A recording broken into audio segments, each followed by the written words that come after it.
Hello అండి. Hi everyone. Welcome to Anjali home point. ఈ వేడి వేడి సమ్మర్లో చల్లగా ఐస్ క్రీమ్ తినాలనిపిస్తే, అది అందులోనూ కుల్ఫీ ఐస్ క్రీమ్ తినాలనిపిస్తే మనకి ఇంట్లో ఉండే రెండు వస్తువులతో ఈ కుల్ఫీ ఐస్ క్రీమ్ని తయారు చేసుకోవచ్చు. హ్యాపీగా ఇంట్లో ఉండే వాటితోనే ఈ కుల్ఫీ ఐస్ క్రీమ్ని తయారు చేసుకొని ఎంజాయ్ చేయండి. ఈ మట్కా కుల్ఫీ ఐస్ క్రీమ్ని ఎలా తయారు చేసుకోవాలో చూసేద్దాము. స్టవ్ వెలిగించుకొని ఒక ప్యాన్ని కడిగి ఉంచుకోవాలి. ఈ విధంగా ప్యాన్ని కడిగి ఉంచుకుంటే మనకు పాలు అనేటివి అడుగు అంటకుండా ఉంటాయన్నమాట. ఇక్కడ నేను ఒక హాఫ్ లీటర్ వరకు ఫుల్ క్రీమ్ మిల్క్ తీసుకొని మీడియం ఫ్లేమ్లో ఉంచుకొని పాలన్నీ పొంగు వచ్చేంత వరకు మరిగించుకున్నాను. పాలన్నీ పొంగు వచ్చిన తర్వాత లో ఫ్లేమ్లోకి అడ్జస్ట్ చేసుకొని పాలను మధ్యలో కలుపుకుంటూ 10 మినిట్స్ వరకు కుక్ చేసుకోవాలి. ఈ విధంగా చుట్టూ మిగడ అంటుకుంటుంది. అది నేను గరిటెతో ఈ విధంగా అంటున్నాను. ఇలా అని మనం పాలల్లో కలుపుకోవాలి. ఇప్పుడు ఇందులో ఒక పావు కప్పు షుగర్ని యాడ్ చేస్తున్నాను. ఇక్కడ హాఫ్ లీటర్కి తగ్గట్టు నేను షుగర్ని యాడ్ చేసుకుంటున్నాను. మీరు ఒకవేళ స్వీట్నెస్ ఎక్కువగా తింటే కనుక ఇంకొద్దిగా షుగర్ని యాడ్ చేసుకోవచ్చు. ఇంకో 10 మినిట్స్కి పాలన్నీ చూడండి కలర్ చేంజ్ అయ్యాయి కదా, కొంచెం లైట్ ఎల్లో కలర్లోకి.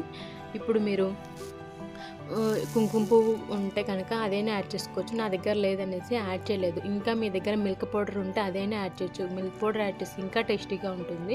నా దగ్గర అవేం లేవు, అందుకనేసి యాడ్ చేయలేదు. ఇప్పుడు చూడండి ఈ కన్సిస్టెన్సీ ఉంటే సరిపోతుంది. స్టవ్ ఆఫ్ చేసుకోవాలి. స్టవ్ ఆఫ్ చేసుకున్న తర్వాత ఇందులో సన్నగా కట్ చేసుకున్న బాదం పప్పు, జీడిపప్పు, పిస్తా పప్పులను యాడ్ చేసుకోవాలి. ఒకవేళ మీరు కావాలంటే ఇంకా కోర్స్గా గ్రైండ్ చేసుకొని యాడ్ చేసుకోవచ్చు. ఇవి పూర్తిగా చల్లారిన తర్వాత ఇలాంటి గ్లాసులు ఉంటాయి. ఇవి నేను డీమార్ట్లో తీసుకున్నాను 2 months బ్యాక్. అందులోకి సర్వ్ చేసుకుంటున్న ఈ కుల్ఫీ మిశ్రమాన్ని. ఒకవేళ మీ దగ్గర అవన్నీ లేకపోతే కనుక గ్లాసులలో అయినా ఉంచుకోవచ్చు. ఇప్పుడు నేను దీన్ని అల్యూమినియం ఫాయిల్తో కవర్ చేస్తున్నాను. మీ దగ్గర అల్యూమినియం ఫాయిల్ లేకపోతే ప్లాస్టిక్ కవర్ను అయినా ఇట్లా చుట్టేసి వీడియోలో చూపిస్తున్నాను కదా, ఆ విధంగా ఉంచేసి మనకు దగ్గర రబ్బర్ బ్యాండ్స్ ఉంటాయి కదా, ఇలాంటి బ్యాండ్స్ వీటితో కవర్ చేసుకోవచ్చు. ఈ లాక్డౌన్ అనేది లేకపోతే కనుక మనకు ఈ సమ్మర్లో చక్కగా కుండలు అనేవి దొరికేవి, చిన్న కుండలు.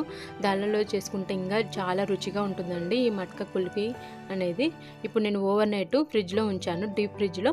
లేదంటే మీరు 6 hours వరకైనా ఉంచుకోవచ్చు.